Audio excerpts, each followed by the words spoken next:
अल्लाह रब्बुल इज़्ज़त का फरमान है कि अच्छाई और बुराई बराबर नहीं हो सकती।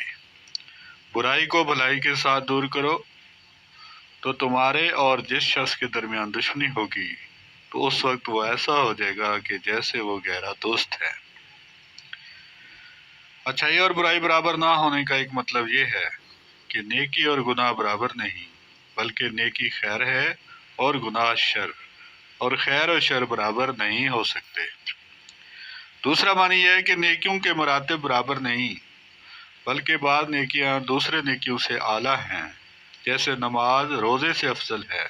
इसी तरह गुनाहों के मरातब बराबर नहीं, बल्कि बाद गुनाह दूसरे गुनाहों से बड़े हैं, जैसे कत्ल चोरी से बड़ा गुनाह है। यूं ही लोगों में बड़े मर्तबे वाला वो है जो बड़ी बड़ी नेकियां करता है, और बदतर मर्तबे वाला वो है जो बड़े बड़े गुनाह करता है। बुराई को भलाई के साथ दूर करना इस आयत में आला इखलाकी कदर और मुअशरती ज़िंदगी के सुकून और इत्मीनान का राज बताया गया है कि तुम बुराई को भलाई के साथ दूर कर दो। मसलन गुस्से को सब्र से, लोगों की जहालत को बुर्दबारी से, और बदसलूकी को अफू दरगुजर से कि अगर कोई बुराई करे तो उसे माफ़ कर दो।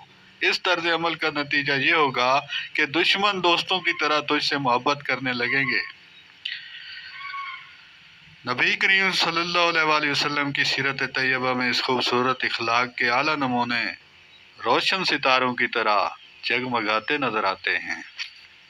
हज़रत अब्दुल्ला बिन उबैद रज़ियल्लाहु तआला अन्हु फरमाते हैं, जब ग़ज़वा उहद में रसूल करीम सल्लल्लाहु अलैहि वसल्लम के सामने मुबारक दांत शहीद हुए और रोशन चेहरा लौलहान हो गया तो काफिरों के खिलाफ वो दुआ की अर्ज की गई, लेकिन आप सल्लल्लाहु अलैहि वसल्लम ने फरमाया, बेशक अल्लाह ताला ने मुझे ताने देने वाला और लानत करने वाला बनाकर नहीं भेजा, बल्कि मुझे दावत देने वाला, रहमत फरमाने वाला बनाकर भेजा है। फिर दुआ की, अल्लाह मेरी कौम को हिदायत दे, क्योंकि वो मुझे जानते नहीं। कादी अयाज रहमतुल्लाह अलैह फरमाते हैं, इस हदीस से पाक पर गौर करो कि इसमें किस कदर फजीलत और दर्जात, एहसान, हुस्न खुल्की, हुस्न खुलक, बेइंतहा सब्र और हलम जैसे औसाफ जमा हैं, क्योंकि आप सल्लल्लाहु अलैहि वसल्लम ने सिर्फ उनसे खामोशी इख्तियार करने पर ही इक्तफा नहीं फरमाया, बल्कि उन्हें माफ़ भी फरमा दिया। फिर शफकत और मोहब्बत फरमाते हुए उनके लिए ये दुआ भी फरमाई कि अल्लाह इनको हिदायत दे। फिर इस शफकत और रहमत का सबब भी बयान फरमा दिया कि मेरी कौम है। फिर इनकी तरफ से उज़्र बयान फरमा दिया कि ये ना समझ लोग हैं। जी नाज़रीन, यूं ही एक मरतबा आप सल्लल्लाहु अलैहि वसल्लम के ऊपर एक नजरानी चादर थी जिसके किनारे मोटे थे। एक आराबी ने बतौर इमदाद माल मांगने के लिए चादर मुबारक पकड़ कर बड़े जोर से खींचा, यहाँ तक कि मुबारक कंधे पर रगड़ का निशान पड़ गया। साथ ही अराबी ने बड़े सख्त जुमले भी कहे। सैयदुल आलमीन सल्लल्लाहु अलैहि वसल्लम खामोश रहे और सिर्फ इतना फरमाया कि माल तो अल्लाह ताला का ही है और मैं तो उसका बंदा हूँ। फिर इरशाद फरमाया कि ए अराबी, क्या तुमसे इस सलूक का बदला लिया जाए जो तुमने मेरे साथ किया है? उसने कहा, नहीं। फरमाया, क्यों नहीं? अराबी ने जवाब दिया, क्योंकि आपकी आदत करीमा ही नहीं कि आप बुराई का बदला बुराई से दें।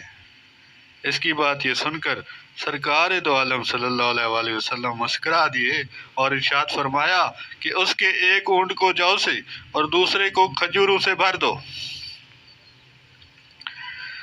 तकलीफ पर सब्र, जहालत पर हलम और बदसलूकी पर अफू दरगुजर बहुत अजीम अमल है। हत्ता कि अगली आयत में इरशाद फरमाया कि ये दौलत सब्र करने वालों को ही मिलती है और ये दौलत बड़े नसीब वालों को ही मिलती है। यकीन जानिए कि खुश इखलाकी बहुत बड़ी नेमत है। नबी अकरम सल्लल्लाहु अलैहि वसल्लम ने फरमाया, मोमिनों में ज़्यादा कामिल ईमान वाला वो है जो इखलाक के एतबार से उनमें सबसे अच्छा है। एक मरतबा कुछ अराबियों ने सवाल किया, इंसान को अता की जाने वाली बेहतरीन चीज़ें कौन सी हैं? तो फरमाया, अच्छा इखलाक। ایک جگہ فرمایا اچھا اخلاق خطا کو اس طرح مٹا دیتا ہے جیسے سورج جمے ہوئے پانی کو پگھلا دیتا ہے۔ اچھے اخلاق کی راہ میں رکاوٹ مزاج کی شدت اور غصے کی تیزی ہے۔ اگر اس کا علاج کر لیا جائے تو خوش اخلاقی، ملنسار اور عفو و درگزر کرنے والا بننا آسان ہو جاتا ہے۔